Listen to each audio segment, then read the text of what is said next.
மானம் தமிழ்நாடு பார்வையாளருக்கு வணக்கம். இந்தியா முழுக்க மக்கள் தொகை கணக்கெடுப்பு அப்படிங்கிறது தொடங்கி இருக்கிறது. ஏற்கனவே அவர்கள் தொடங்கிவிட்டார்கள் என்று சொன்னாலுமே கூட தமிழ்நாட்டில் இப்போதுதான் தொடங்கப் போகிறது. ஆகஸ்ட் 1ஆம் தேதியில இருந்து தமிழ்நாட்டில் மக்கள் தொகை கணக்கெடுப்பு தொடங்கப்பட போகிறது. இதில் மக்கள் தொகை கணக்கெடுப்பு 2 கட்டமாக நடத்தப்படும் என்று ஒன்றிய அரசால் அறிவிக்கப்பட்டிருக்கிறது. முதல்ல என்னென்னா வீடு தொடர்பான பொருளாதாரம் தொடர்பான கணக்கெடுப்பு, அதுக்கப்புறம் இருக்கக்கூடிய கணக்கெடுப்பில் ஜாதி வாரியான கணக்கெடுப்பும் சேர்த்து நடத்தப்படும் அப்படின்னு சொல்லப்பட்டிருக்கிறது.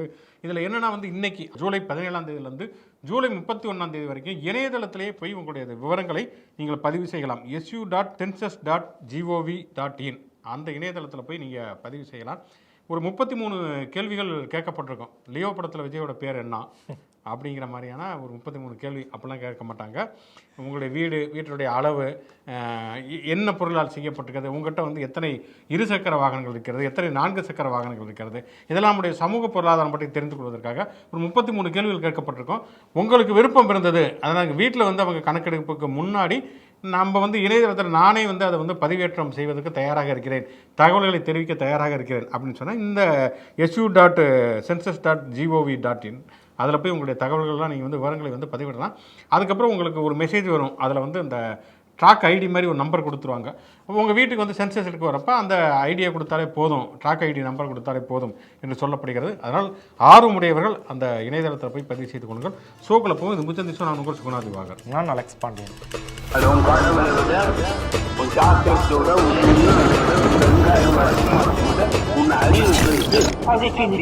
கருத்து சுதந்திரத்துக்கு எதிரான போக்குகள் என்பது இந்த தாவேக அரசில் தொடர்ச்சியாக நடைபெற்று கொண்டு இருக்கிறது அப்படிங்கிறத நம்ம பார்க்குறோம். குறிப்பாக பார்த்தோம்னா இந்த அரசின் மீது யாரெல்லாம் சின்ன சின்ன விமர்சனங்கள் வைக்கிறார்களோ அவர்கள் அத்தனை பேரையும் கைது செய்வது, அச்சுறுத்துவது அப்படிங்கிற விஷயத்தை தொடர்ச்சியாக பண்ணிக்கிட்டு இருக்கிறாங்க.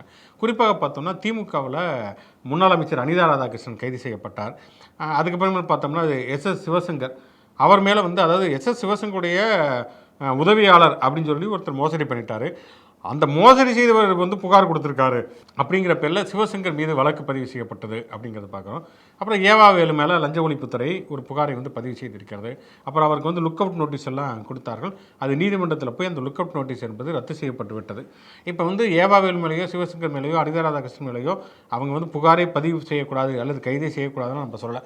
ஒருவேளை அவர்கள் தவறு செய்திருந்தால் அவர்கள் மீது சட்டப்படி நடவடிக்கை எடுக்கலாம். ஆனால் யாரெல்லாம் சட்டமன்றத்தில் எழுந்து கேள்வி கேட்டார்களோ அவர்கள் மீது மட்டுமே வழக்கு பதிவு செய்யப்படுவது அப்படிங்கிறது கேள்விக்குள்ளாகி இருக்கிறது.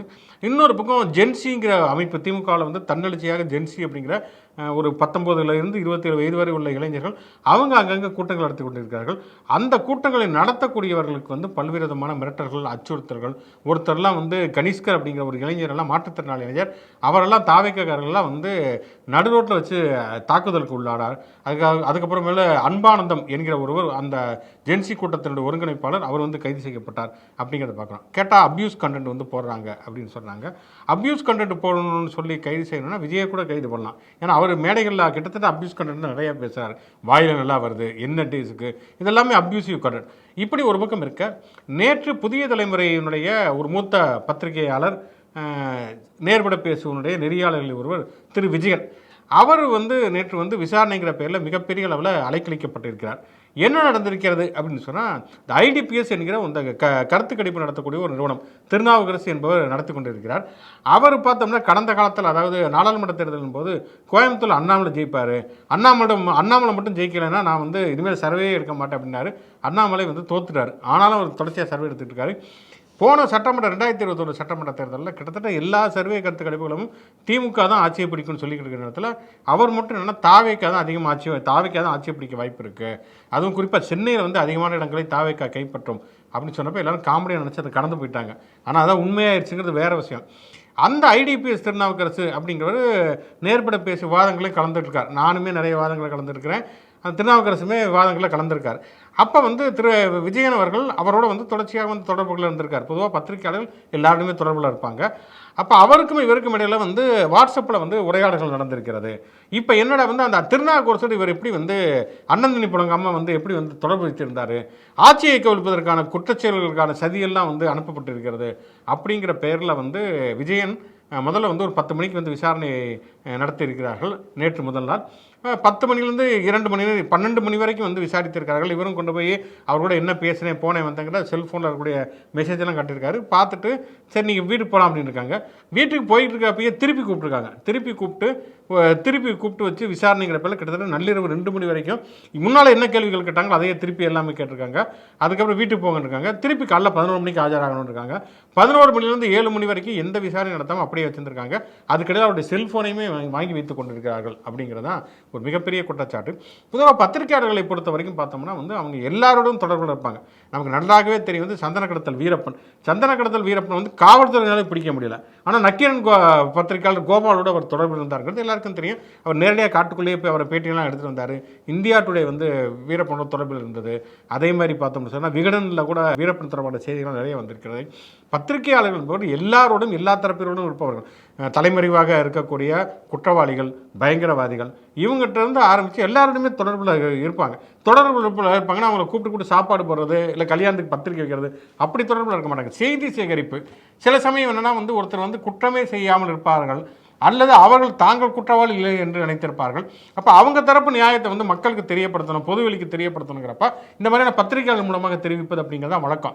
இதை பொதுவாக பார்த்தோம் அப்படின்னு சொன்னால் இதை தாண்டி வந்து நீங்கள் வந்து ஒவ்வொரு கட்சி, ஒரு தொழில் நிறுவனம் எல்லாவற்றுமே சோர்சஸ் அப்படிங்கிற ஒன்று பத்திரிகையாளர் வைத்திருப்பார்கள். அப்போ அது தொடர்பான செய்திகளை வந்து இப்போ ஒரு திமுக ஆஃபீஸு அல்லது அதிமுக ஆஃபீஸு அல்லது தாவேக ஆஃபீஸு அங்கேயுமே ஒரு சோர்சஸ் இருப்பாங்க.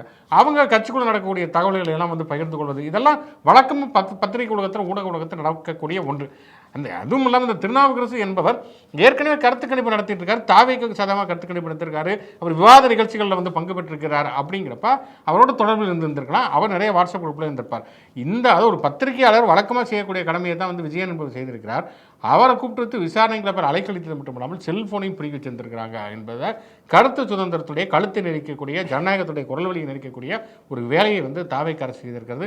நேற்று வந்து திமுகவின் துணை பொதுச் செயலாளர் கனிமொழியிலிருந்து, சீமானில் இருந்து, அனிதா ராதாகிருஷ்ணன் எல்லாருமே கடுமையான கண்டனங்களை தெரிவித்திருக்கிறார்கள். ஆனால் என்ன புதிய தலைமுறை மட்டும் கிட்டத்தட்ட ஒரு 36 மணி நேரம் கழிச்சு நியூஸ் போட்டாங்க. எல்லாருமே கடுமையான கண்டனங்களை தெரிவித்ததுக்கு பிறகு அதுக்கப்புறம் அதனுடைய ஆசிரியர் அதுக்கப்புறம் 36 மணி நேரம் கழிச்சு அவர் அது கண்டித்து ஒரு பதிவு போட்டார். அது வேற விஷயம். புதிய தலைமுறையே வந்து ஒரு தாவேக்கு ஆதரவு ஊடகமாக செயல்படுகிறது என்கிற விமர்சனங்கள், குற்றச்சாட்டுகள் பொதுவான மக்கள் மத்தியில் இருக்கிறது என்பது வேற.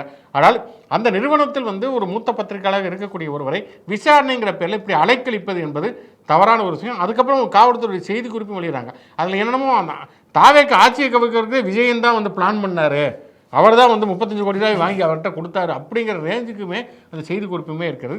இது உண்மையிலேயே ஒரு பத்திரிகையாளர்களாக, ஊடகவியலாளர்களாக தொடர்ச்சியாக வந்து அரசியல் பார்வைகளை வந்து முன்வைக்கக்கூடியவர்களாக நாம் கடுமையான கண்டனத்தை தெரிவித்துக் கொள்கிறோம். அதான் நீங்கள் சொன்ன பெரிய பட்டியல் மாதிரி வந்து இது வந்து முதல் முறை கிடையாது. விமர்சிக்கிறாங்க, இதில் சம்மந்தப்பட்டிருக்காங்க அப்படின்ட்டு. கருத்து சுதந்திரத்துக்கு எதிராக விஜய் அரசு செயல்படுறது வெறும் 60 நாள் தான் ஆகுது. அதுக்குள்ளேயே வந்து எல்லா குற்ற சம்பவங்களையும் அவங்க வந்து டபுள் டிஜிட், ட்ரிபிள் டிஜிட்னு ரெக்கார்டு வைக்கிற அளவுக்கு போயிட்டாங்க. அதே மாதிரி இதே மாதிரியும் வந்து பத்திரிகை சுதந்திரத்தை விமர்சிக்கிறவங்கள கைது செய்கிறது, விசாரிக்கிறது, கருத்து சுதந்திரத்துக்கு எதிராக வந்து போலீஸை ஏவி விடுறது அப்படிங்கிறதும் 60 நாளில் வந்து தொடர்ந்து நடந்துக்கிட்டே இருக்குது. வெவ்வேறு இடங்களில் பல விஷயங்கள் நமக்கு தெரியுது, பல விஷயங்கள் தெரியாது நடக்குது. அதில் வந்து நீங்கள் இந்த புதிய தலைமுறை ஆசிரியர் அவர் அளித்த அறிக்கை ஒன்று பெருசாக எழுதியிருக்காரு. அதில் வந்து ஒரே ஒரு இடத்துல மட்டும்தான் முதல்வர் விஜய் அப்படிங்கிற வார்த்தையே இருக்குது. மொத்தமும் வந்து ஏதோ காவல்துறை இப்படி பண்ணுது, காவல்துறை எப்படி நடந்துக்குது, காவல்துறை இப்படி பண்ணக்கூடாதுன்ட்டு. காவல்துறைங்கிறது ஏதோ ஸ்காட்லாண்டில் இயங்கிட்டு இருக்கு. அந்த துறைக்கும் விஜய்க்கும் எந்த சம்மந்தமும் கிடையாது. முடிய போகும்போது இதெல்லாம் வந்து விஜய் கவனிக்கணும் அப்படின்றாரு. விஜய்ங்கிற நேரடி கட்டுப்பாட்டில் தமிழ்நாடு காவல்துறை இருக்குது. தமிழ்நாடு காவல்துறை எது செஞ்சாலும் அதுக்கு பொறுப்பு அந்த துறையை கையில் வச்சிருக்கிறவரும் முதலமைச்சராக இருக்கிற விஜய் தான். ஆனாலும் வந்து இப்படி எவ்வளவு சம்பவம் நடந்தாலும் விஜயை பாதுகாக்கிற வேலையை தொடர்ந்து செய்வோம் அப்படிங்கிறத ஊடகமே செய்கிறது வந்து ரொம்ப அருவருக்கத்தக்க விஷயமா இருக்கு. இன்னொன்று வந்து இப்போ இன்னைக்கு வந்து எல்லாரும் கண்டனங்கள் தெரிவிக்கிறாங்க. நிச்சயம் அது கண்டிக்கக்கூடிய விஷயம், அது அப்படியான விஷயங்களை செய்யக்கூடாது. ஆனாலும் திருப்பியும் வந்து இதெல்லாம் மறந்துட்டு மறுபடியும் முதல்வருக்கு துதிப்பாடுற வேலைகள், ஃபேக் நியூஸ்கள் போடுறது, வேற விஷயங்களை, அதாவது ஒரு லாக்அப் டெத்து அங்கே நடந்துட்டு இருக்கு நாகர்கோயில்னா அந்த விஷயங்கள் எதுவுமே போடாமல் புதிய தலைமுறையில் என்ன பண்ணாங்கன்னாக்க கடந்த 5 ஆண்டுகளில் நடந்த லாக்அப் மரணங்கள் அப்படின்ட்டு அந்த நியூஸை வந்து போட்டுக்கிட்டே இருந்தாங்க. அப்புறம் கேரளாவில் எவ்வளோ மரணங்கள் நடக்குது, தமிழ்நாட்டில் எவ்வளோ மரணங்கள் நடக்குதுன்னு ரெண்டையும் கம்பேர் பண்ணி போட்டுக்கிட்டு இருக்காங்க. இதே பாணியை வந்து முன்னாடி வந்து அண்ணாமலையும் பண்ணார், சீமானும் பண்ணார். அவர்களுக்கு விஜயோட மேலே வந்து நேரடியாகவே 2 பேத்தையும் காரி துப்புற வேலைகளை பண்ணார். ஆனாலும் செய்தி ஊடகங்கள் எந்த கூச்சமும் இல்லாமல், எந்த ஒரு எதிர்ப்பும் காட்டாமல் மறுபடியும் அவங்க பின்னாடியே தான் போயிட்டு இருந்தாங்க. விஜயும் அதே வேலையை திருப்பியும் ஆரம்பிக்கிறாரு. இன்னைக்கு விஜயன்ட்ட தொடங்கின வேலை வந்து அடுத்தது பல பத்திரிகையாளர்கள் கருத்து சுதந்திரத்துக்கு ஆதரவாக இருக்கிற எல்லா மேலேயும் வந்து அவர் போலீஸ் ஏவி விட போறாரு.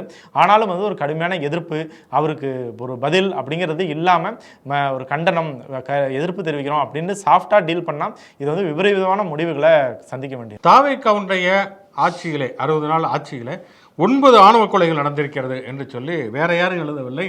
தாவேக்கா அரசுக்கு வெளியிலிருந்து ஆதரவு தரக்கூடிய மார்க்சிஸ்ட் கம்யூனிஸ்ட் கட்சியினுடைய அவர்களுடைய அதிகாரப்பூர்வமான இதழான தீக்கதிரிலேயே ஒரு கட்டுரை வந்திருக்கிறது. கட்டுரையை எழுதியிருக்கக்கூடிய தீண்டாமை ஒழிப்பு முன்னுடைய பொதுச் செயலாளர் தோழர் சுகந்தி அவங்க விரிவாக எழுதியிருக்காங்க. இப்போ இந்த 60 நாட்களில் வந்து 9 ஆணவ கொலைகள் நடந்திருக்கிறது என்கிற பொழுது அதை தடுப்பதற்கு என்ன விதமான முறைகளை இவர்கள் கையாண்டிருக்கிறார்கள்னா இதுவரைக்கும் ஒன்றும் இல்லை. கடந்த ஆட்சியிலே வந்து ஆணவ கொலைகளை தடுப்பதற்கான தனிச்சட்டத்திற்காக ஒரு கமிட்டி போட்டாங்க. அதுக்கப்புறம் இந்த கமிட்டி என்ன ஆச்சு? சமூக நீதித்துறை அமைச்சராக வன்னியரசு இருக்கிறார். அவர் தொடர்ச்சியாக ஆணவ கொலைகளுக்கு தடுப்பதற்கு தனி சட்டம் வேண்டும்லாம் சொல்லிக்கிட்டு இருக்காரு. இருந்தாலும் அரசு சார்பாக என்ன விதமான மூவ் எடுக்கப்பட்டிருக்கிறது என்பது குறித்து எந்த விதமான தகவலும் தடயமோ எதுவுமே இல்லை. அது போக தாவேக்க அரசின் சார்பில் இந்த மாதிரி ஆணவ கொலைகள் நடக்கிறதுனா ஏன் நடக்கிறது, இதை வந்து சட்டத்துக்கு அப்பாற்பட்டு இதை தடுப்பதற்கான வழிமுறைகளை என்ன ஆராய்வது அப்படிங்கிறதுமே இல்லை. சேலம் மாவட்டத்தில் வந்து அது உதயத்தூருங்கிற ஊரில் இன்னமும் அம்பேத்கருடைய சிலை வந்து திறக்கப்படவில்லை. அதை வந்து அது திறப்பதற்காக போராடியவர்கள் எல்லாம் கைது செய்யப்பட்டிருக்கிறார்கள் அப்படிங்கிறத நம்ம பார்க்கிறோம். தொடர்ச்சியாக அடுத்தடுத்து குற்றச்சாட்டுகள் வருகிறத பார்க்கிறோம். இதை விட வந்து பார்த்தோம்னா இந்த ஆட்சிங்கிறது வந்து எந்த அளவுக்கு வந்து ஒரு இம்மெச்சூர்டான ஆட்சி அப்படிங்கிறதுக்கு ஒரு மிகப்பெரிய உதாரணம் என்ன அப்படின்னா வந்து பள்ளிக்கல்வித்துறை அமைச்சர் திரு ராஜ்மோகன் சமீபத்தில் அமெரிக்காவுக்கு போயிருந்தார். ஃபெட்னா தமிழ்ச்சங்கம் ஏற்பாடு செய்த ஒரு கூட்டத்துக்கு கலந்து கொள்வதற்காக போனார். அதே மாதிரி இவங்க தொழில்துறை அமைச்சர் கீர்த்தனாவும் வெளிநாட்டுக்கு போயிருந்தாங்க. பொதுவாக வந்து ஒரு அமைச்சராக இருக்கக்கூடியவர், ஒரு அரசனுடைய பொறுப்பில் இருக்கக்கூடிய ஒருவர் வெளிநாட்டுக்கு போகணும் அப்படின்னு சொன்னால் இங்கே இருக்கக்கூடிய வெளியுறவுத்துறை அமைச்சகத்துக்கு அவங்க தகவல் தெரிவிக்கணும். ஏன்னா இப்போ அவங்க போகிறாங்க, ஏதோ ஒரு அசம்பாவிதம் நடந்து விடுகிறது, ஒரு பாதுகாப்பு குறைபாட்டில் ஏதோ ஒரு பிரச்சனை அப்படின்னா அதை வந்து சரி செய்வது, அவர்களுக்கு போதுமான பாதுகாப்பை கொடுப்பதுங்கிறது இங்கே இருக்கக்கூடிய வெளியுறவுத்துறை அமைச்சகம் அங்கே இருக்கக்கூடிய தூதரகம் மூலமாக கொடுக்கும். இது ஒரு நடைமுறை. ஆனால் இது எதுவுமே அவங்களுக்கு தெரியலை. இவங்க பாட்டுக்கு பாஸ்போர்ட் எடுத்துகிட்டு கிளம்பி போயிட்டாங்க. வந்து ஜப்பானிய கல்யாணராமன் மாதிரி ரேஞ்சுக்கு அவங்க கிளம்பி போயிட்டாங்க. இப்போ வந்து ஒன்றிய அரசு வந்து இவங்களுக்கு வந்து நோட்டீஸ் விட்டுருக்கிறது, நீங்கள் எப்படி வெளியுறவுத்துறை அமைச்சகத்துக்கு தெரிவிக்காமலே நீங்கள் எப்படி போகலாம். இன்னொன்று வந்து அது போகிறது அப்படின்னாலே வந்து அதுக்கு ஒரு டிப்ளமேட்டிக் பாஸ்போர்ட்னு ஒன்று தராங்க ஒன்றிய அரசுலேருந்து. அதை வச்சு வாங்கி தான் போகணும். அப்போ இவங்க வந்து இந்திய அரசினுடைய பிரதிநிதியாக இருக்கிறார்கள் அப்படிங்கிற அடிப்படையில் அந்த டிப்ளமேட்டிக் பாஸ்போர்ட்டை எடுத்துகிட்டு போகணும். ஆனால் அவங்க வச்சுருக்க சொந்த பாஸ்போர்ட்டை எடுத்துகிட்டு போயிருக்கிறாங்க. இந்த மாதிரியான அடிப்படை தகவல் கூட இவர்கள் தெரியாமல் இருக்கிறார்கள். சரி, இவங்களுக்கு தான் தெரியல, அதிகாரிகள் சொல்லியிருக்காங்க. ஏன்னா ஒரு அமைச்சர் வந்து வெளிநாட்டு பயணத்துக்கு போகிறாருங்கிறப்ப அவர் திட்டமிடுகிறார் அப்படிங்கிறது எல்லாருக்குமே தெரியும். அதிகாரிகள்கிட்டயுமே அவர் சொல்லியிருப்பார், நான் இவ்வளோ நாள் வந்து வெளிநாட்டில் இருக்க போகிறேங்க, அப்போ என்னென்ன மாதிரியான பணிகள் இருக்குங்கிறதுலாம் ஒரு டிஸ்கஷன் நடந்திருக்க வேண்டும். அப்படி எதுவும் இவங்க நடத்தலையா, இல்லை அதிகாரிகளுக்கு தெரிந்தும் சரி போனால் போகட்டும், இல்லை இவங்களுக்கு எவ்வளோ சொன்னாலும் புரியலை அப்படின்னு நினைக்கிறாங்களா என்னன்னு தெரியல. இப்படிப்பட்ட அபத்தமான விஷயங்களும் நிறைய நடக்கிறத பார்க்குறோம். இன்றைக்கி பார்த்தோம்னா இந்தியா டுடே வந்து ஒரு வீடியோ போட்டிருக்கிறாங்க. என்னென்னா வந்து இந்த மாதிரி தாவேக்கு வந்து ஃபேக் நியூஸ் பரப்புது அப்படிங்கிறது வந்து தமிழ்நாட்டில் தான் ஃபேக் நியூஸ் பரப்பியிருந்தாங்க. வட இந்தியாவில் வந்து நிறைய ஃபேக் நியூஸ். அதாவது ஒரு தனியார் மருத்துவமனையில் வந்து ஒருத்தவங்க வந்து ட்ரீட்மெண்ட் எடுத்து இறந்து போயிட்டாங்கன்னா அவங்களுக்கு வந்து மருத்துவ செலவு பில்லே கட்ட வேண்டியதில்லை, எல்லாத்தையும் வந்து தமிழ்நாடு அரசே கட்டிடும். பாலியல் குற்றவாளிகளுக்கு எல்லாத்துக்குமே தூக்கில் போகணும்னு சொல்லி விஜய் சொல்லிட்டார். இப்படின்னு எக்கச்சக்கமான ஃபேக் நியூஸ் வந்து வருகிறது. இதெல்லாம் யார் பரப்புகிறாங்க? அவங்களே தானாக பரப்புகிறாங்களா இல்லை திட்டமிட்டு பரப்புகிறார்களா என்கிற கேள்வியாக அந்த இந்தியா டுடே அங்கே வந்து கேட்குறாங்க. கேட்டுட்டு இந்த மாதிரியான ஃபேக் நியூஸ் நாங்கள் தொடர்ச்சியாக அம்பலப்படுத்துவோங்கிறாங்க. அது எப்படி தானாக ஆர்கனைஸாக பண்ணுவாங்க அப்படிங்கிறது தெரில. தானாக எப்படி ஒரு ஆர்கானிக்காக பண்ண போகிறாங்க? கண்டிப்பாக திட்டமிடப்பட்டு தான் அது இருக்கணும். எப்படி தமிழ்நாட்டில் வந்து தேர்தலுக்கு முன்னால் எப்படி வந்து இந்த ரூட் மாஃபியா ஒரு ஃபேக் நியூஸு ஃபேக் நேரட்டிவ்ஸை பரப்புனாங்களோ அதே மாதிரியான ஃபேக் நியூஸ் ஃபேக் நேரட்டிவ் தான் வந்து இப்போ வட இந்தியாக்கள்லாம் பரப்ப ஆரம்பிச்சிருக்காங்க. நமக்கு இருக்கக்கூடிய ஒரே ஆறுதல் என்னன்னா அங்கேருந்து போய் சொல்லி நம்மளை ஏமாற்ற பார்த்தாங்க, நம்ம இங்கேருந்து போய் சொல்லி அவங்கள ஏமாற்ற பார்ப்போம் அப்படிங்கிற ஒரு விஷயத்தை மட்டும் தாவேக்கா பண்ணுது. அதனால ஜெய் பாகுபலி அப்படின்னு சொல்லிக்குவோம். அதுவும் வட இந்தியாவில் வந்து முதல்வர் விஜய் வந்து பார்த்தின ஃபேக் நியூஸ்கள் அங்கே போய் ப்ரொபகேண்டா பண்ணுறதோட எல்லாத்தோட மையப்புள்ளியாக என்ன இருக்குனாக்கா, எல்லாரும் சொல்லி வச்ச மாதிரியே வந்து இந்த மாதிரி ஒரு பிஎம் நமக்கு கிடைக்கலையே, இந்த மாதிரி ஒரு எனர்ஜெட்டிக்கான பிஎம் வேணும், இந்த மாதிரி ஒரு இளமையான பிஎம் வேணும், சிஎம் தான் பிஎம் அப்படிங்கிற இதில் நார்த் இந்தியாவில் இருக்க இந்த மாதிரி ஃபேக் நியூஸ் பரப்புகிற எல்லா பேஜுகளுமே வந்து we want PM like Vijay அப்படிங்கிறதா அவங்களோட கோஷமாக இருக்குது. அதுக்கு தகுந்த மாதிரி இவங்களுமே வந்து கடந்த 60 நாளுங்க என்ன பண்ணுறாங்கனாக்கா, விஜய் பேசினதே ஒரு 2 ஸ்பீச் தான். அந்த ஸ்பீச்சை வந்து முழுமையாக ஆங்கிலத்தில் அவர் குரலையே ஏஐ மூலயமா வந்து அவர் குரலையே டப் பண்ணி நார்த் இந்தியா முழுக்க விடுறது, ஹிந்தியில் டைப் பண்ணி விஜய் வந்து ஹிந்தியில் பேசிகிட்டு இருக்காரு, ஆப்கே வச்சுக்காருன்ட்டு ஏதோ பேசிகிட்டு இருக்காரு, அப்படின்னு பேசிகிட்டு இருக்காரு. ஸோ அதையுமே வந்து ரொம்ப நுணுக்கமாக வந்து அந்த வேலையை வந்து பின்னாடி இருந்து ரூட் மாஃபியா ஏதோ ஒன்று செய்யுது. அதையும் இன்னொன்று என்னக்கா டிக்டாக் செயலி வந்து இந்தியா முழுக்க பேன். சீனா மீது திடீர்னு கோவம் வந்து மோடி வந்து பேன் பண்ணிட்டாரு. அந்த செயலியை இந்தியாவில் யாருமே பயன்படுத்த முடியாது. ஆனால் வெளிநாடுகளில் வாழ்கிற இந்தியர்கள் தமிழர்கள்லாம் வந்து அந்த டிக்டாக் செயலியிலேருந்து ஒரு ஸ்க்ரீன்ஷாட்லாம் எடுத்து அனுப்புகிறாங்க. அதில் டிவிக்கு ஆதரவாக நிறைய சேனல்கள் இருக்குது. அதில் தினந்தோறும் இந்த ஃபேக் நியூஸுகள்லாம் போடப்பட்டு தமிழ்நாட்டில் வந்து பாலும் தேனூரும் மூடிக்கிட்டு இருக்கு. 60 நாளில் சிங்கப்பூரா விஜய்னு ஒருத்தர் வந்து மாற்றிட்டாரு, அடுத்தது இவர் தான் பிஎம் கேண்டிடேட்டு அப்படின்னு போட்டு அதுக்கு பல லட்சம் வியூஸுகள் போயிட்டுருக்கு. ஸோ இது வந்து இதுக்கு பின்னாடி ஏதோ ஒரு ரூட் மாஃபியா மாதிரி இந்த இந்தியாவுக்கான ஒரு மாஃபியா ஏதோ ஒன்று செயல்படுத்துது. சரி, ஒருவேளை அவர் வந்து பிஎம் கேண்டிடேட் நிற்கிறாருன்னா அப்போ இந்தியா முழுக்க வந்து தமிழக வெற்றி கழகத்தை தொடங்கணும். அப்போ பீகார் வெற்றி கழகம், தெலுங்கானா வெற்றி கழகம் அப்படின்னு தொடங்கி அங்கே நிற்பாங்க போல இருக்குது. இங்கே முதல்ல இங்கே இருக்கக்கூடிய பிரச்சனைகளை பாருங்கள். இப்போ பார்த்தோம்னா ஒன்றிய அரசுடைய நவோதயா பள்ளிகளை தமிழ்நாட்டில் தொடங்க வேண்டும் என்று சொல்லி ஒருத்தர் வழக்கு போட்டிருக்கார். இந்த நவோதயா பள்ளிகள் பிரச்சனைகள் இன்னைக்கு நேற்று ஆரம்பித்தது கிடையாது. 80களிலேயே ராஜீவ்காந்தி காலத்தில் தான் நவோதயா பள்ளிகள் என்பது தொடங்கப்படுகிறது. அன்னைக்கு எம்ஜிஆர் ஆட்சி காலத்தில் நவோதயா பள்ளிகளை இங்கே தொடங்கலாம், அதுக்கு அனுமதி கொடுக்கலாம்னு சொல்லி எம்ஜிஆர் அதுக்கு ஓகே சொல்லிட்டார். அப்போ வந்து திமுக தான் வந்து கடுமையான கண்டனங்களை தெரிவிக்கிறது. ஏன்னா நவோதயா பள்ளிகள் அப்படிங்கிறது ஒன்றிய அரசினுடைய நிதியில் வந்து வந்து தொடங்கப்படக்கூடியது. மாநில அரசு வந்து நிலம் தரணும். அது வந்து குறைந்த கல்வி கட்டணம் உடையது தான். ஆனால் அதே நேரத்தில் கண்டிப்பாக ஹிந்தி படிக்க வேண்டும் என்பது அதில் மிக மிக முக்கியமான ஒரு அம்சம். அன்னைக்கு வந்து திமுக கடுமையான போராட்டத்தை நடத்தியது, திராவிட கழகம் நடத்தியது. கடும் எதிர்ப்பு வந்ததற்கு பிறகு எம்ஜிஆர் அன்னைக்கு பின்வாங்கினார் என்பது வரலாறு. அதுக்கு பிறகு 80கள் வந்து இப்போ 2026 கிட்டத்தட்ட ஒரு 40 ஆண்டுகளாக நவோதயா பள்ளிகள் வந்து தமிழ்நாட்டில் நுழைய முடியாமல் இருக்கிறது. அப்படி இருக்கக்கூடிய ஒரு சூழல் தான் இன்றைக்கி நவோதயா பள்ளிகளை தொடங்கணும்னு சொல்லிட்டு கேஸ் போட்டிருக்கார் ஒருத்தர். நீதிமன்றம் கேட்குறாங்க வந்து ஏன் வந்து நீங்கள் வந்து நவோதயா பள்ளிகளை தொடங்குறதுக்கு நீங்கள் அனுமதி மறுக்கிறீங்க? சிபிஎஸ்சி வந்து 9ஆம் வகுப்புலேருந்து ஹிந்தி படிக்கலாம் அப்படின்னு சொல்லுது. ஏன் 9ஆம் வகுப்புலேருந்து படிக்கணும்? 9ஆம் வகுப்புலேருந்து படித்தா ஸ்ட்ரெஸ் ஆகும், அதனால் 6லேருந்தே படிக்க ஆரம்பிங்க அப்படிங்கிற புத்திசாலித்தனமாக யோசனை சொல்லியிருக்காங்க. வழக்கு போட்டவருடைய வழக்கறிஞர் என்ன சொல்கிறாருன்னா வந்து ஹிந்தி தான் உங்களுக்கு வேணாம் அப்படின்னா விட்டுருங்க, சமஸ்கிருதம் படிச்சுக்கங்களேன் அப்படிங்கிறார். வந்து இந்த மாதிரியான கேலி கூத்து நடக்கிறது. மாநில அரசு உடனடியாக வந்து இல்லை, நாங்கள் வந்து எங்களுடைய கொள்கை என்பது இருமொழி கொள்கை தான், நாங்கள் இதை ஏற்றுக்கொள்ளவே மாட்டோம் அப்படின்னு சொல்லாமல் எங்களுக்கு கொஞ்சம் டைம் கொடுங்க, நாங்கள் யோசிச்சுட்டு வரோம் அப்படின்னு சொல்லிட்டு திரும்பி வந்திருக்கிறாங்க. ஆக மொத்தம் தொடர்ச்சியாக இப்படியான நெருக்கடிகளில் கழுவுற மீனில் நழுவுற மீனாகத்தான் இருக்கிறார்கள் என்பதை நம்ம பார்க்கிறோம். இன்னொன்று வந்து பார்த்தோம்னா வந்து இப்போ இவங்க பாட்டுக்கு வந்து பிஎம் கேண்டிடேட்டு இவங்க வந்து அடுத்த பிரைம் மினிஸ்டர் விஜய் அப்படின்னு போயிட்டாருன்னா நம்ம தமிழ்நாட்டுக்கு யார் புஷியான தலையில் கட்டுவாங்களா, ஆதவஜனாவை கட்டுவாங்களா, அதுவும் தெரியல. இப்படி இப்போ இவங்க இப்போ இந்த மாதிரியான முயற்சிகள் எடுக்கிறார்கள் என்றால் அதுக்கு வந்து பாஜக வந்து என்ன ரியாக்ஷன் பண்ண போகுது? ஏன்னா முதலே சொன்ன மாதிரி அவன் பொருள் எடுத்து அவனையே போடுற மாதிரி இந்த மாதிரி ஃபேக் நியூஸை பரப்புறதில் வந்து ஹெட் மாஸ்டரே அவங்க தான். அப்படிதான் அவரே 12 வருஷமா பிரைம் மினிஸ்டராக இருக்காரு. நீ ஒரு ஃபேக் நியூஸை பரப்பி நீ பிரைம் மினிஸ்டராக வரனா அப்போ மோடி என்ன பண்ண போறாரு அப்படிங்கிற ஒரு மிகப்பெரிய கேள்விகள் இருக்கிறது. இப்படி இருக்கக்கூடிய ஒரு சூழலில் சம்பந்தமே இல்லாமல் இப்படியான பிரச்சனைகள் விமர்சனங்கள் வருகிற பொழுது திமுக வந்து அதிமுகவோட கூட்டு பேசி கொண்டிருக்கிறது, திமுக பாஜகவோட கூட்டு சேரப்போகிறது அப்படிங்கிற வதந்திகளை அவ்வப்போது கிளப்பிக்கொண்டே இருக்கிறார்கள். அப்படி கிளப்பிக்கிட்டு இருக்கக்கூடிய ஊடகங்களை சேர்ந்த பத்திரிகையாளர்களிடமே வந்து இப்போ அச்சுறுத்தல் மிரட்டல்கள் ஒரு பக்கம் வருகிறது. நேற்று வந்து தெளிவாக வந்து திமுக தலைவர் ஸ்டாலின் சொல்லிட்டார். இத்தனைக்கு லண்டனில் இருக்காரு. லண்டன்ல இருந்தே வந்து இப்போ அந்த மழைக்கால கூட்டத்தோட நாடாளுமன்ற மழைக்கால கூட்டத்தோடு நடைபெறப் போகிறது. திமுக எம்பிகள் என்னென்னலாம் பேசணும்னு சொல்லி ஒரு ஆலோசனை நடத்தியிருக்கார். நடத்திட்டு அவர் வந்து வலைத்தளத்தில் பதிவிடுகிற பொழுது கூட நாங்கள் வந்து ஒன்றிய அரசு மாநில அரசுக்கு எதிராக எந்த சட்டம் கொண்டு வந்தாலும் நாங்கள் அதை ஏற்றுக்கொள்ள மாட்டோம், மாநில அரசுக்கு குந்தகம் விளைவிக்கக்கூடிய எந்த விஷயத்தையும் நாங்கள் ஏற்றுக்கொள்ள மாட்டோம் ரொம்ப தெளிவாக சொல்லிட்டார். ஆனால் இப்போ பாசிதம்பரத்தில் வந்து எல்லாருமே திருப்பி என்ன சொல்லிட்டு இருக்காங்கன்னா வந்து இந்த மாதிரி தொகுதி மறுவரை மசோதா வந்து ஆதரிக்க போகுது திமுக, மகளிர் ஒதுக்கீடு மசோதாவை ஆதரிக்க போகுது, அது வந்து மாநில அரசை பாதிக்கக்கூடியதாக இருந்தால் கண்டிப்பாக எதிர்ப்பு தெரிவிப்போன்னு அவங்க வெளிப்படையாக சொல்லிட்டாங்க. ஆனால் இப்படி பாஜக தரப்பில் உறுதியாக நிற்கக்கூடிய திமுக மேலே தொடர்ச்சியான கேள்விகளை எழுப்புவது, இந்த பக்கம் பாஜக எதிர்ப்புங்கிற ஒன்றுமே இல்லாத வன்னியரசு சட்டமன்றத்தில் பேசியிருந்தால் கூட நீங்கள் பேசாதீங்க அப்படின்னு சொல்லக்கூடிய தாவேக மேலே எந்த விதமான குற்றச்சாட்டு விமர்சனம் இல்லாமல் இருக்காங்கிறது உண்மையிலே ரொம்ப ரொம்ப வினோதமானது, ஆச்சரியமான ஒன்று. நீங்கள் சொன்ன மாதிரி இந்த நவோதயா பள்ளிகள் கேஸுங்கிறது நீண்ட ஆண்டுகளாக நடந்துகிட்டு இருக்க கேஸு. நம்ம அந்த 60 நாள்லேயே வந்து ஜெயலலிதாவே பரவாயில்ல, எடப்பாடியே பரவாயில்லங்கிற அளவுக்கு தான் விஜய் வந்து ஒவ்வொரு செயலுமே நடந்துகிட்ருக்கு. அந்த வழக்கில் எடப்பாடி முதலமைச்சராக இருக்கும்போது வந்து தமிழ்நாடு அரசு சார்பாக போய் வாதாடினவங்க எடப்பாடியை வந்து நம்ம பிஜேபியோட அடிமை அப்படின்ட்டுலாம் வந்து இவ்வளவு நாட்களும் சொல்லிக்கிட்டு இருந்தோம், விமர்சிச்சுக்கிட்டு இருந்தோம். அவரே போய் அந்த நவோதயா பள்ளிகள் வரல, எங்களுக்கு அந்த பள்ளிகள் தேவையில்லை அப்படின்ட்டு தான் வந்து வாதாடி இருக்காரு. அதற்கு பிறகு அந்த திமுக அரசுமே வந்து கடந்த 2026 ஆரம்பத்தில் பிப்ரவரியில் வந்து ஒரு மிகப்பெரிய அஃபிடவிட்டை டீட்டெயிலாக வந்து போய் தாக்கல் செஞ்சுருக்காங்க பிரமாண பத்திரம்.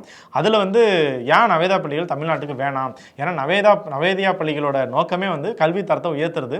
நாங்கள் ஆல்ரெடியே கல்வியின் தரம் வந்து உயர்ந்து தான் இருக்கோம்னு எல்லா டேட்டாவையும் போட்டு இதை இவ்வளவு டேட்டாலையும் கல்வியில் தமிழ்நாடு தான் முதலிடத்தில் இருக்குது. அப்போ நீங்கள் அப்படி இருக்கும்போது எதுக்கு அந்த பள்ளிகள் வேணாம் அப்படின்னு சொல்லி தான் சொல்லியிருந்திருக்காங்க. ஆனால் நேற்று ஹியரிங் வந்ததில் தாவேகா சார்பாக போன தமிழ்நாடு அரசு சார்பாக போன வழக்கறிஞர் வந்து எங்களுக்கு அவகாசம் வேணும், ஒரு 6 வாரம் அவகாசம் வேணும் அப்படின்னு சொல்லி கேட்டிருக்காரு. ஏன் 6 வாரம் என்ன பண்ண போறீங்கன்னு கேட்டதுக்கு நாங்கள் முதலமைச்சரோட உயர்மட்ட குழுவெல்லாம் ஆலோசனை பண்ணணும் அப்படின்றாரு. இதில் ஆலோசனை பண்ணுறதுக்கு என்ன இருக்குது? அந்த நவோதயா பள்ளிகள் வரதுக்கான நோக்கமே வந்து நீங்கள் சொன்ன மாதிரி அந்த ஜட்ஜஸ் பேசுன மாதிரி வழக்கறிஞர்கள் பேசுன மாதிரி 3வது மொழியை கொண்டு வரணுங்கிறது தான். அந்த 3வது மொழி ஹிந்திங்கிறத தாண்டி அப்பட்டமாக சமஸ்கிருதம் அளவுக்கு போயிட்டாங்க. அதில் தமிழக வெற்றி கழகம் என்ன யோசிக்க போகுதுன்னு தெரில. அப்புறம் நீதிபதி, அதில் வந்து ஒரு நீதிபதி தமிழ்நாட்டை சேர்ந்த நீதிபதி மகாதேவன் இருந்திருக்காரு. அவர் வந்து 6 வாரங்கள் கொடுக்க முடியாது, நீங்கள் 3 வாரங்களில் உங்களோட ஸ்டாண்ட் என்னன்னு சொல்லுங்கள், அந்த பள்ளி வேணுங்கிறத ஆதரிக்கிறீங்களா எதிர்க்கிறீங்களா அப்படின்ட்டு 3 வாதங்கள் மட்டும் டைம் கொடுத்துருக்காரு. ஸோ 3 மாதங்களில் போய் இவங்க யோசிச்சுட்டு போய் ஹிந்திக்கு ஆதரவான முடிவை எடுப்பாங்களா, இல்லை முந்தைய அரசுகள் அதிமுக திமுக எதிர்த்த மாதிரி நவோதயா பள்ளிகள் வேணாம் நாங்கள் ஹிந்திக்கு எதிராக நிற்கிறோங்கிற முடிவை எடுப்பாங்களாங்கிறது 3 வாரத்தில் தெரியும். அன்புமணி ராமதாஸ் ஒரு பெரிய அரிய கருத்தை சொல்லியிருக்கார். ஏன்னா மே 4ஆம் தேதி அன்று தான் தமிழ்நாட்டுக்கு சுதந்திரம் கிடைச்சதாக ஒருத்தர் சொன்னார் அப்படின்னு அன்புமணி சொல்லியிருக்கார். அதாவது பொட்டியை கிளப்பிட்டு பொட்டியை வாங்கிட்டு இல்லை பொட்டியை கிளப்பிட்டு இந்த பக்கம் வர தாவேக்கா பக்கம் வருவதற்கு தயாராக இருக்கிறார். நமக்கு என்ன கேள்வினா, இவர் தான் மாற்றம் முன்னேற்றம் அன்புமணி, முதல் நாள் முதல் கையெழுத்து, நான் தான் முதலமைச்சர் வேட்பாளர்னு வந்தார். அப்போல்லாம் தமிழ்நாட்டுக்கு சுதந்திரம் கிடைக்கல போல இருக்கு. விஜய் முதலமைச்சரானே தமிழ்நாட்டுக்கு சுதந்திரம் கிடைச்சிருச்சுன்னா அப்போ இவர் என்றைக்குமே முதலமைச்சர் ஆக மாட்டாங்கிற முடிவு கொண்டார் போல இருக்கு. இத்தனை ஆண்டுகளாக திமுக அதிமுகவில் வந்து தோளில் வந்தால் மாறி மாறி சவாரி செய்து கொண்டு பாட்டாளி மக்கள் கட்சி ஓட்டுகளை பெற்று வந்திருக்கிறது. இன்றைக்கி பார்த்தோன்னா திமுக அதிமுக இல்லாமல் தாவேக்க வந்த உடனே அந்த பக்கமும் சவாரி செய்வதற்கு அன்புமணி தயாராகி விட்டார். இதே வந்து பார்த்தோம்னு சொன்னால் வந்து எம்ஜிஆருடைய ஆட்சி காலத்தில் வன்னியர்களுக்கு இடஒதுக்கீடு வேண்டும் என்று சொல்லி ஒரு மிகப்பெரிய போராட்டம் நடைபெறுகிறது. துப்பாக்கி சூட்டில் வந்து மரணமடைந்து விடுகிறார்கள் அவர்கள். அதுக்கப்புறம் கலைஞர் காலத்தில் தான் பார்த்தோன்னா அவங்க வந்து எம்பிசிங்கிற பிரிவை உருவாக்கி எம்பிசி பிரிவில் வன்னியர்களுக்கு சேர்த்து இடஒதுக்கீட்டு கொண்டு வருகிறார். 50% இடஒதுக்கீடு வந்து 20% வந்து எம்பிசி கொண்டு வருகிறார். அப்போ ராமதாசெல்லாம் பாராட்டினார், கலைஞரை பாராட்டி எங்களுக்கு இப்படிலாம் கொடுத்துட்டீங்க அப்படின்னாரு. போன ஆட்சியில் எடப்பாடி பழனிசாமி ஆட்சியில் தேர்தல் அறிவிப்பு வரப்போகுது, 2021 தேர்தலுக்கான அறிவிப்பு வரப்போகிறது. அறிவிப்பு வரதுக்கு 3 மணி நேரத்துக்கு முன்னாடி வன்னியர்களுக்கு உள்ளிட ஒதுக்கீடு அப்படின்னு அறிவிச்சா. அப்படி அது கண்டிப்பாக நடக்கவே நடக்காது. எடப்பாடி பழனிசாமிக்கும் தெரியும், அன்புமணிக்கும் தெரியும். ஆனால் அன்புமணி அதை பார்த்துட்டு அப்படி டிவியில் அப்படியே கண்ணீர் விட்டு கதறி எழுது, என் வாழ்க்கையில் இன்றைக்கி தான் எனக்கு மகிழ்ச்சியான நாள் அப்படிலாம் பேட்டியெல்லாம் கொடுத்தா. அப்படி இன்றைக்கு வரைக்கும் வன்னியர்களுக்கான உள்ளிட ஒதுக்கீடு வரல. அப்போ கலைஞர் உண்மையிலே கொண்டு வந்தார், அவரையும் பாராட்டினீங்க. வரவே வராத இடஒதுக்கீட்டுக்காக எடப்பாடி பழனிசாமியும் பாராட்டிப்பட்டு திமுக அதிமுக தோளில் மாறி மாறி சவாரி செஞ்சுட்டு கொஞ்சம் கூட வெட்கம் சூடு சுயமரியாதை கூச்சம் எதுவுமே இல்லாமல் விஜய் வந்தோடனே டக்குன்னு அந்த பக்கம் போய் சுதந்திரம் கிடச்சிருச்சு அப்படின்னு போகிறது என்ன விதமான விஷயம்னே தெரில. என்ன அப்படின்னா வந்து நமக்கு தெரிகிறதுனால இதில் அன்புமணியுடைய வெர்சன் ஒரு பக்கம் இருக்கா, தாவேக்கா திருமாவளவனை விசிகாவே கழற்றிவிட தயாராகி விட்டது. அன்புமணி ராமதாஸ் 4 எம்எல்ஏ இருக்காங்க, அவங்கள கூப்பிடுவதற்கு தயாராக இருக்கிறது அப்படிங்கிறது நமக்கு தெரிகிறது. ஏன்னா இன்றைக்கி வந்து கிட்டத்தட்ட 7 எம்எல்ஏக்குடைய பதவி இல்லை. அப்போ வந்து 234ங்கிறது 227 தான். அப்போ அவங்களுக்கு வந்து 118 எம்எல்ஏக்கள் தேவையில்லை, அதோட கம்மியாக இருந்தாலே போதும். அப்போனா விசிகாலாம் கலெக்ட் விட்டு விசிகா விட்டு 2 எம்எல்ஏ தான், அங்கே 4 எம்எல்ஏ இருக்காங்க பாமகவில். சௌமியா அன்புமணிக்கு வந்து அமைச்சர் பதவி கேட்டுக்கொண்டிருக்கிறார் அன்புமணி. அவங்கள சேர்த்துட்டோம்னா இவங்களை கழட்டி விட்டலாம். இங்கே பாருங்கள் வந்து இந்த பிரச்சனை பாருங்கள், சமூக நீதித்துறை அமைச்சர் வன்னியரசு, அது சமூக நீதித்துறை அமைச்சராக அவர் வந்து பதவியேற்றவே சமூக நீதித்துறைன்னு சொல்லிட்டாங்க. கிட்டத்தட்ட வந்து ஒரு போன வாரம் தான் வந்து விசிகாவுடைய துணை பொதுச் செயலாளர் கௌதம் சன்னா அதை வந்து கண்டித்து ஒரு பதிவு போடுறாரு. அதுக்கப்புறம் பொதுச் செயலாளர் ரவிக்குமார் கண்டித்து பதிவு பண்ணுறாரு. திருமாவளவன் கருத்தை தெரிவிக்கலை, நேற்று கருத்து தெரிவிச்சிருக்கிறா. அப்படி அதாவது இந்த ஆடி போய் ஆணி வருவா, அந்த டாப்பாக வருவாங்கிற மாதிரி வந்து ஒரு வாரத்துக்கு முன்னால் பொதுச் செயலாளர் சொல்கிறார், துணை பொதுச் செயலாளர் சொல்கிறார், அது மறுநாள் பொதுச் செயலாளர், அதுக்கப்புறம் ஒரு 10 நாள் கழிச்சு வந்து தலைவர் சொல்கிறார். வந்து இவங்களுக்கு கொடுத்துருக்கிறதே ஒரே ஒரு துறை தான், சமூக நீதித்துறை அமைச்சர் வன்னியரசு. ஆனால் அந்த சமூக நீதித்துறைங்கிற பேர் எங்களுக்கு உடன்பாடு இல்லைன்னு சொல்கிறாங்க. இப்போ யார்கிட்ட டிஸ்கஸ் பண்ணிட்டு இதை நடத்துனாங்க அப்படிங்கிற கேள்வியெல்லாம் நிறையவே இருக்கிறது. அப்போ எந்த தலித் அமைப்புகளோட இவங்க வந்து ஒரு டிஸ்கஷன் நடத்தி ஆதி திராவிட நடத்துறங்கிறது சமூக நீதித்துறைன்னு மாற்ற போகிறோம் அப்படின்னு இவங்ககிட்ட கேட்கவே இல்லை, அவராகவே முடிவெடுத்து விட்டார்கள் அப்படின்னு சொன்னால் அப்போ விசிகாவுக்கு என்ன மரியாதை இருக்கிறது அந்த கூட்டணியில் அப்படிங்கிற கேள்வி இருக்கிறது. ஆனாலும் வந்து என்னென்னா திருமாவளவன் வந்து இன்றைக்கி ஒன்று நாளைக்கு ஒன்று பேசிக்கிட்டே இருக்கிறார். இப்படி தொடர்ச்சியாக பேசுது என்பது தாவேக்காவுக்கு ஒரு சங்கடமாக இருக்குதுங்க. எப்போ பார்த்தாலும் வந்து கட்டிச்சோட்டில் பெருச்சாலை கட்ட மாதிரி ஒரே குழப்பமாக இருக்குதுங்க. அதுக்கு அன்புமணியை கூட்டிகிட்டு வந்து அவருக்கு தேவையானதை கொடுத்துட்டா போதும், அது பாட்டுக்கு அமைதியாக இருப்பா. அப்படி கூட்டணி விட்டு வெளியில் வரும்போது கண்ணாபின்னு டயர் நக்கிலேருந்து எல்லாத்தையும் சொல்லுவார், அது வேறு விஷயம். இப்போதைக்கு அமைதியாக இருப்பாருங்கிற ஒரு முடிவுக்கு தாவேக்க வந்து விட்டதோ என்று தான் தோன்றுகிறது இந்த அன்புமணியுடைய துதிப்பாடல்கள் எல்லாமே. இந்த Madurai MP, communist MP Su Venkatesan அவர் வந்து இந்த 2 கம்யூனிஸ்ட்டுகளையும் விஜய்க்கு ஆதரவாக கொண்டுட்டு போய் சேர்த்ததில் முக்கியமான பங்கு வகிச்சார் அப்படின்னு பேசப்பட்டுச்சு. விஜயுமே வந்து கம்யூனிஸ்ட் ஆட்சிக்கு போகும்போது, கம்யூனிஸ்ட் கட்சி அலுவலகத்துக்கு போகும்போது அவர் தான் கூப்பிட்டு ஹக்லாம் பண்ணி கூடவே கையை பிடிச்சி வச்சுக்கிட்டாரு.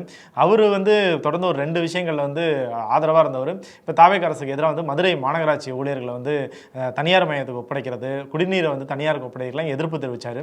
அவர் இந்த விஷயங்களையும் ஷோ பிகினிங்கில் பேசுன மாதிரி ஆணவ கொலைகளுக்கு எதிரான சிறப்பு சட்டம், ஏற்கனவே வந்து ஒரு சிறப்பு சட்டம், அதை வந்து நடைமுறைப்படுத்துறதுக்கு வந்து வன்னியரசு வந்து ரொம்ப தீவிரமாக இருக்காரு, ஆர்வமாக இருக்காரு. ஆனால் வன்னியரசுக்கு வந்து தாவேக அரசு வந்து உடன்படலை, அவர் சொல்கிறதெல்லாம் கேட்கல, அவருக்கு அதில் வந்து சேர்ந்து பயணிக்காமல் இருக்காங்க அப்படிங்கிற குற்றச்சாட்டையுமே வந்து சு வெங்கடேசன் வச்சிருக்காரு. ஓகே, கடைசியாக ஒரு விளையாட்டு செய்தி சொல்லலாம்னு பார்த்தா அன்புமணி சொன்னதே ஒரு விளையாட்டு செய்தியாக இருக்குது. இந்த வாரம் பாருங்கள், இந்த வாரம் வந்து புதன், வியாழன், வெள்ளி 3 நாளுமே வந்து பாமக பற்றி பேசுகிற மாதிரி ஆயிடுச்சு. புதன்கிழமை அருள், வியாழக்கிழமையும் அருள், வெள்ளிக்கிழமை அன்புமணி ராமதாஸ் கொஞ்சம் சைலண்ட் ஆகிட்டார். அவர் தான் கட்டத்துக்கு ஒரு தொடர்ச்சியாக வந்து தேர்தலுக்கு முன்னால் தொடர்ச்சியாக பேசிக்கொண்டே இருந்தார். அந்த கூட்டணி இருக்கா இல்லையானு தெரியல. சசிகலாவும் ராமதாஸ் சேர்ந்து ஒரு கூட்டணிலாம் அமைச்சாங்க, அது இருக்குதா இல்லையானு தெரியல. அதனால் அடுத்தடுத்த வாரங்களில் இன்னும் கலகலப்பான செய்திகளை பாமக தருவார்கள் என்கிற நம்பிக்கை இருக்கிறது. தொடர்ந்து இது போன்ற பல்வேறு விதமான செய்திகளை விரிவாக விவாதிப்பதற்கும் உரையாடுவதற்கும் மாடர்ன் தமிழ்நாடு யூடியூப் சேனலோடு தொடர்புகள். முச்சன் ஷோ லைக் பண்ணுங்கள், கமெண்ட் பண்ணுங்கள். மாடர்ன் தமிழ்நாடு சேனலுக்கு சப்ஸ்கிரைப் பண்ணுங்கள்.